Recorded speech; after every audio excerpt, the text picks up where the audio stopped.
Yan mga kababayan, no? Sabi rito, Panelo sees dismissal of BP impeach complaint. Ano tingin ninyo? O ngayon, may isa pang kwento rito na dapat natin pag-usapan. Yan, no? Sabi rito, goodbye BP Sara impeachment if I may become Senate President. Sabi po ng bayan muna.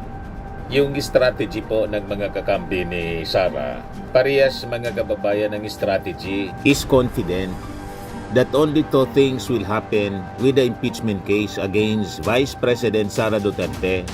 Either the complaint gets dismissed over legal issues or she gets acquitted in the event of the trial. Dream on, tapos sasabihin mo, ma-dismiss over legal issues. Tapos another thing, kung pumasok sa trial, sabi ni Panelo, nagbabagang mga balita at pagtalakay sa mga isyu ng lipunan. Pulsa, opinyon, banat at paglalantad sa katotohanan. Pulsa, what you see is what you get. You decide. hello po mga kababayan, si Dante Maravillas po, Bicolano vlogger, broadcaster. So pag-usapan po natin yung mga mainit na balita ngayon. Kasi sabi po ni Panelo, si Atty. Panelo, sa tingin nila, yung impeachment case laban mga kababayan sa Vice Presidente kay Sara Duterte, ma-dismiss. Yan mga kababayan, no? Sabi rito, Panelo sees dismissal of BP impeach complaint. Ano tingin ninyo? O ngayon, may isa pang kwento rito na dapat natin pag-usapan. Another possibility.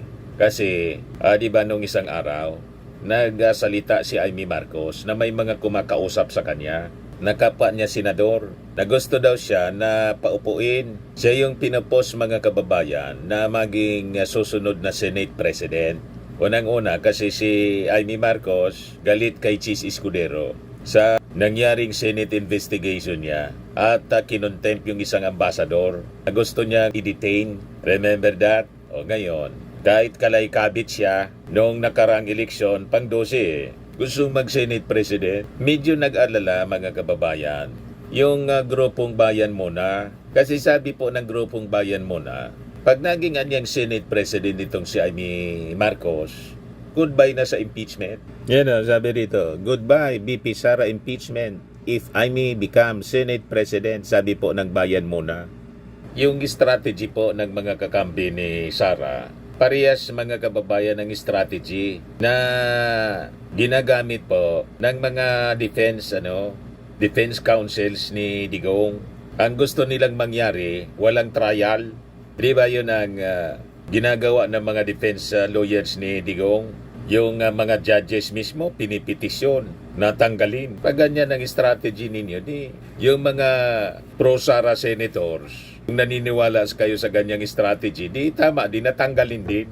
Yan ang posisyon natin. Mag-inhibit dapat si Bongo, si Bato, si Robin Padilla, si Amy Marcos. Kasi itong mga taong ito, lantaran ang kanilang pagsuporta sa mga Duterte, lalo na kay Sara Duterte. So hindi sila mga kababayan magiging impartial.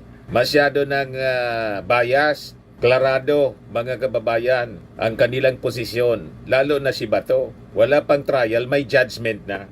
Acquittal. You see, ganun kagaspang, ganun kagarapal sila. Ang galawan nila mga kababayan dyan sa Senado. Pero ano anya Mr. Maravillas? Mangyari kaya yung mga masasama nilang plano? Pag gumalaw na ang kamay ng Diyos mga kababayan, hindi makakapangyari ang kanilang maitim na plano. And by her own admission, itong si Amy Marcos, una nang sinabi noong April 29, sabi ni Amy Marcos, may chismisan niya na baka mangyari na may warrant of arrest na rin pati si Sara Duterte mula sa ICC. ICC warrant versus Sara Duterte, Amy says chismis might soon turn real. Kaya siguro, mga kababayan, gusto nila na ipo si Amy Marcos o interesado si Amy Marcos na maging Senate President. Pero kung naniniwala siya na may warrant of arrest laban sa kanyang kaibigan na si Sara Duterte, kahit pa hindi matuloy o ma-dismiss yung impeachment case, babagsak pa rin ang Sword of Damocles laban kay Sara Duterte by her own admission mismo. But anyway, ibigay ko muna sa inyo yung mga kwento. Ito munang sinabi ni Panelo. Sabi dito, si former Chief Presidential Legal Counsel Salvador Panelo is confident that only two things will happen with the impeachment case against Vice President Sara Duterte. Either the complaint gets dismissed over legal issues or she gets acquitted in the event of a trial. Dream on. Alam namin yung mga style mo, Panelo. Mind conditioning. Gusto mo lang na i-brainwash yung ating mga mamamayang Filipino. Pinalalabas mo, effective yung impeachment, articles of impeachment. 245 lahat yung pumirma.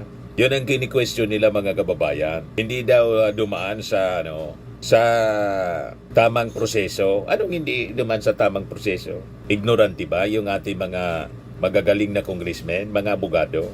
Inaral nila, kaya nga na-delay pa. Matagal before, mga kababayan, na naipadala sa Senado. Kasi talagang ni-review yung mga articles of impeachment, tapos yung proseso. Siniguro po yung prosesong tama para hindi masayang. Tapos sasabihin mo, ma-dismiss over legal issues. Tapos another thing, kung pumasok sa trial, sabi ni Panelo, ma-acquit si Sara. Baka baliktad po yung mangyari. Pinalalakas lang ninyo ang loob ni Sara Duterte at niloloko lang ninyo yung ating mga mamamayang Filipino to believe na dapat i-dismiss. Mindsetting ang style ni Panelo po kasi may na yung asunto. Anong may na? Sa unang article pa lang, first articles of impeachment, napakalakas na yung pagbabanta na ipapapatay ang ating Pangulo, si First Lady at saka si Martin Romualdez. No joke pa. May kinontrata na. Yung pag-withdraw ng kanyang statement, yung kanyang statement na sinabi niya sa interview, wala man na niya kung sinabing ganyan. Sinong maniniwala doon? Na-recorded na po and authenticated yung recorded statement niya. Ano, Panelo? Ang gawin mo, Panelo, sumama ka sa Defense Council. Kaya lang, I think, hindi ka man kasama, siguro. Walang tiwala siguro sa iyo si Sara. Tingnan natin, mga kababayan, kung kasama sa defense si Panelo. Sabi ni Panelo, yung legality niya ng impeachment case filed by the House of Representatives in the Senate is expected to be resolved by the Supreme Court. As early as 3 months ago, when the arrest warrant against detained former President Rodrigo Duterte, I have been saying that I'm not afraid of the impeachment. First, the impeachment has a problem. There is a legal issue pending before the Supreme Court. Panelo noted that under the Constitution, only one impeachment complaint is allowed to be filed against Duterte in 1 year. Only one complaint allowed within a year. What they filed was the fourth or fifth impeachment case after they consolidated the different complaints. Aside from this, he noted that there is also question of whether the House of Representatives is a continuing body. They already ended, unlike the Senate, which is a continuing body as there are still 12 remaining senators. There is also a problem there. They no longer have jurisdiction, sabi ni Panelo. In fact, it was my son who started this proposed truce. We just have a truce. The senators can dismiss the impeachment on 2 grounds I mentioned, sabi po ni Panelo. You are free, Panelo, kabayan, to express your legal opinions. Lahat naman ng mga abogado ganyan, kahit nga hindi abogado. And you can dream on, Atty. Panelo. Abangan na lang natin kung ang mga argumento ninyo mangyayari. Sabi nga natin, makalusot pa man, ma-acquit pa man, ma-dismiss, kumbaga yun ang gusto po ninyo na mangyari, maraming sword of Damocles ang nakaumang laban kay Sara Duterte. Kaya yung dream ninyo na makabalik si Sara ay makabalik. Na maging presidente si Sara, palabo ng palabo. Hindi man po tonto ang ating mga authorities. Di ba? Para palusutin ang mga nagawang kasalanan ni Sara Duterte. Be it in the Senate or in the regular courts. Kasi may i-file na po. Nasa DOJ na po yung pagbabanta grave threats, inciting to sedition na kaso laban kay Sara Duterte. At yung case niya sa sa ICC, mismong si Amy Marcos yung nagsabi.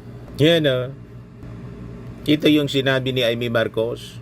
Kakampi nila noong April 28. Basahin natin. Senator Amy Marcos said that there are rumors that the International Criminal Court will soon issue an arrest warrant against Vice President Sara Duterte. Amy Marcos said that while BP Duterte is on the ICC's bottom list in its investigation over the alleged crime against humanity in the country in relation to former President Rodrigo Duterte's drug war, she will be the next to be issued an arrest warrant.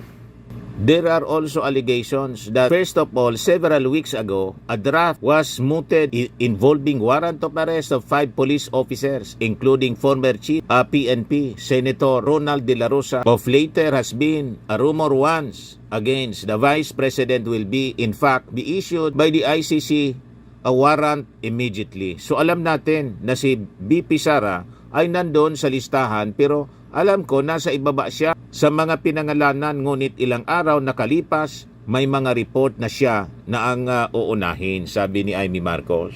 Checkmate lagi po, kahit ma-dismiss yung impeachment case, kung saan malabo man itong mga statement ni Panelo. Pero alimbawa man mangyari, worst comes to worst, yun ang mangyari. May iba pang sword of Damocles na kaumang kay Sara. You see?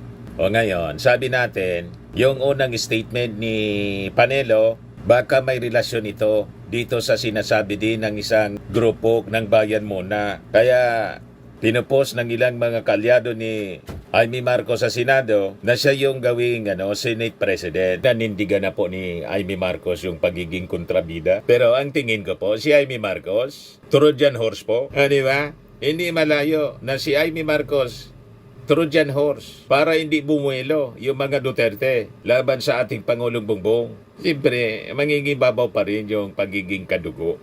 Unless talaga totoo yung mga chismis na si Amy Marcos, hindi man Marcos. Di ba pa? Pero sa mga statements po, ang binibiraman lang po ni Amy Marcos, yung kanyang pinsa na si Martin Romualdez, tapos si Lisa, tapos yung mga nakapaligid kay PBBM. Hindi man niya direktang binabanatan yung presidente. So anyway, sabi dito sa balita ng Manila Bulletin, if Senator Amy Marcos becomes Senate President, then Vice President Sara Duterte's impeachment or impeachment trial is effectively dead. That said, former Bayan Mona Party List Representative Ferdinand Gaite, as he slammed Senator Marcos' announcement of her bid for the Senate presidency. Goodbye impeachment na kapag ganito ang nangyari. Paano pa mapapanagot si Sara Duterte sa paglustay niya sa confidential funds? Sabi po ni Gaite. He called the lady senator's announcement as a calculated move by the Duterte camp to kill the impeachment case. The next phase of which is the Senate impeachment trial. Sabi ni Gaite, tactically anya, this is a power play not just for control but also for protection. If Senator Marcos or a Duterte ally becomes Senate President, we can say goodbye to the possibility of Vice President Duterte facing impeachment or any form of accountability for her action. Dagdag pa ni Gaite na ang potential Amy Marcos Duterte alliance anya sa Senado would be disastrous for the country's democratic institutions. This alliance anya is not about governance or accountability. It's about mutual protection in advancing each other's political interests. The Senate must be independent, not a rubber stamp for political dynasties, sabi po ni Gaite. Ano tingin ninyo mga kababayan? Magaganap ba ang dapat hindi maganap? Wala man na niya Mr. Maravillas na ganun. Magaganap dapat ang dapat na maganap. O ngayon, anyway, yung ating Pangulong Bongbong Marcos, mga kababayan, di ma-affected dito sa mga isyung ito sa impeachment. Hindi man niya ito pinoporso. Siya tutok na tutok lang mga kababayan sa kanyang trabaho. In fact, kanina lumarga siya. Busy po. Galing doon sa Ilocos para sa palarong pambansa. And afterwards, lumarga papuntang Malaysia. Kuala Lumpur. Look, President Ferdinand Marcos Jr. and First Lady Lisa Araneta Marcos depart from Maharlika Presidential Hangar sa Villamor Air Base, Pasay City para sa 46 ASEAN Summit, the second ASEAN GCC Summit at saka yung ASEAN GCC China Summit in Kuala Lumpur, Malaysia. Sabi diyan, the President is expected to uphold the country's interest in the ASEAN region and promote regional cooperation, particularly in the areas of economic engagement, security, and stability. So yan yung ating Pangulo, mga kababayan. Iniwan niya as caretaker tulad ng dati, yung tatlo niyang cabinet secretaries, si E.S. Lucas Bersamin, Executive Secretary, DOJ Secretary Boying Rimulya, tapos si DAR Secretary Estrella.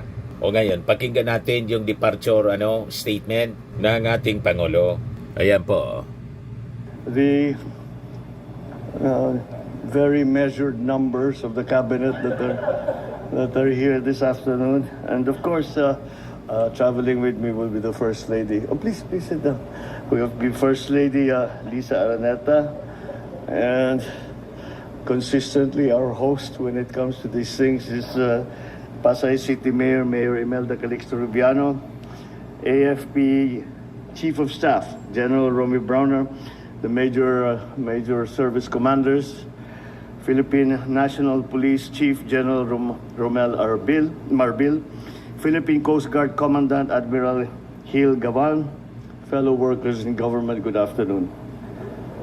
I leave now for Kuala Lumpur in Malaysia to attend the 46th ASEAN Summit upon the invitation of Prime Minister Dato Seri Anwar Ibrahim. This year's summit is held under the theme Inclusivity and Sustainability, which underscores our shared commitment to a region that is united, resilient, and responsive to the needs and aspirations of its people. The Philippines fully supports Malaysia's chairmanship and its vision of an ASEAN that promotes meaningful, inclusive, and sustainable development.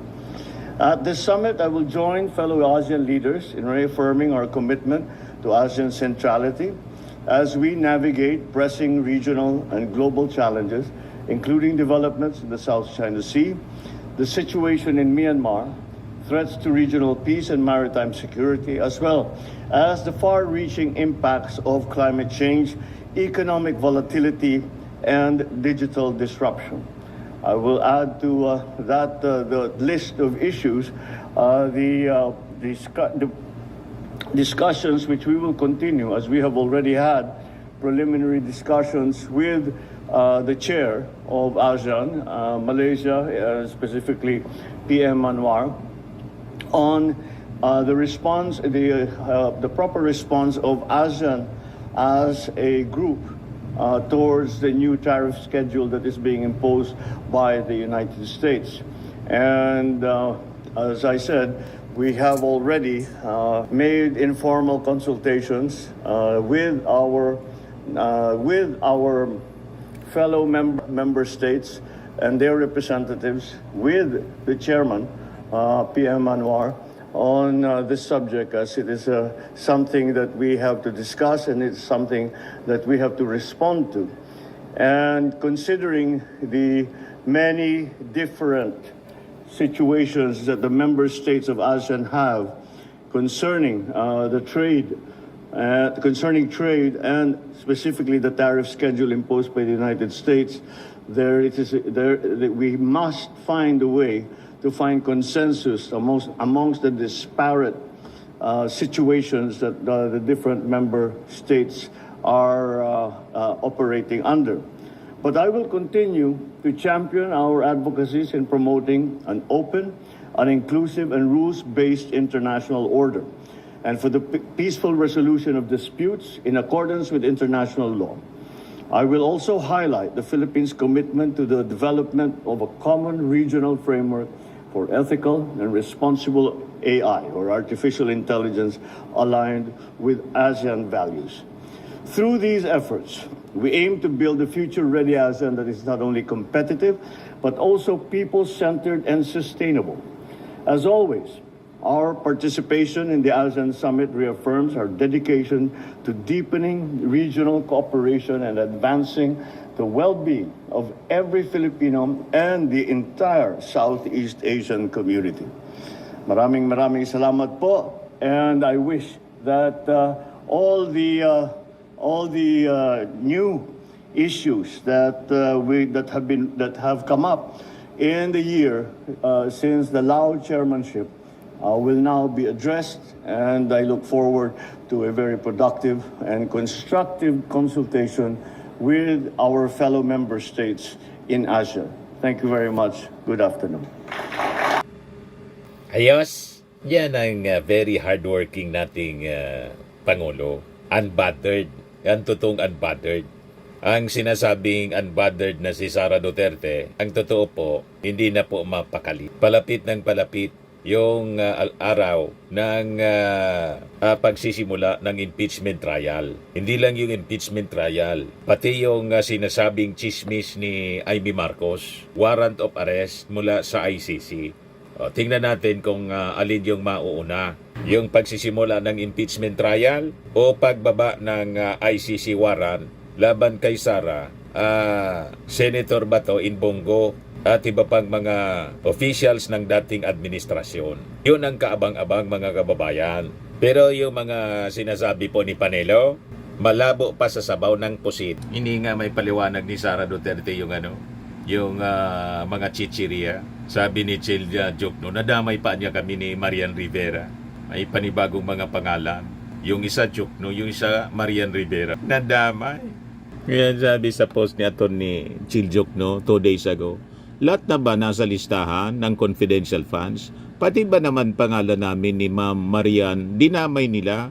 Grabe ang kawalang iya. Marian Rivera, Chil Jokno, sa confidential funds ni BP Sara Duterte, nakalkal sa mga resibo ng DepEd. Tapos sasabihin ni Panelo, madismiss lang yung kaso. Huwag kami Panelo, lukuin mo yung lilang mo. Ang pwede ninyong maloko, yung mga supporters ninyo na on your own admission, mga blind supporters. Admit mismo, marami sa kanilang mga supporters, mga pulpol, mga edukado, hindi sila binoto eh. Sabi ni Panelo. Kaya, tinitake advantage nila yung kainaan ng ulo ng kanilang mga supporters. Hindi po ako nagsabi niya na si Panilo mismo. Sinasamantala nila blind loyalty sa kanila ng mga supporters. Pero doon na niya sa mga edukado. Hindi niya nanalo doon. Firmax Firming and Lifting Cream, pinapahid po sa mga pulses in affected area. Mainam po sa paninigas ng mga kaso-kasuan. Ito naman po, Automax Radiant Serum. Sa mukha naman yung application. Anti-aging po siya. You will look 10 years younger than your age. Sa mga cancer patients naman po, baka lang gusto ninyo itong itry. Neng siya red mixed fruit drink. Hindi mo po siya gamot, food supplement siya. Kaya lang, gawa siya mga kababayan sa goji berry. Yung goji berry, may anti-cancer properties. O ngayon, yung mga inquiries ninyo, dumiritso na lang kayo sa aming messenger sa Facebook para masagot namin agad. Ayos pa? Ayos na ayos niya, Mr. Maravilla. At sa mga naghanap po ng malinis and spacious fitness gym, pumunta lang po kayo sa aming Colossal Fitness Gym. May Grab car rental din po kami. Ito naman po yung bago naming product na binibenta online. Eye Glow Serum, whitening po siya. Tingnan ninyo yung epekto sa aking anak na architect before and now. Yung mga inquiries po ninyo, dumiretso na lang kayo sa kanyang Facebook account, Riz Maravillas.